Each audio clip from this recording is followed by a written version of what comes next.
How's it going, ladies and gents? Dayco Performance here.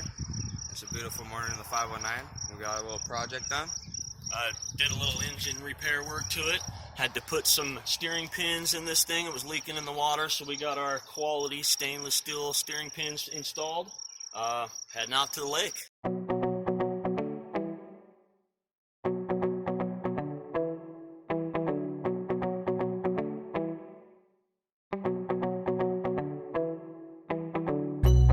So, we mentioned we did some head work to this motor here. This is a couple 454 7.4 liter MPIs.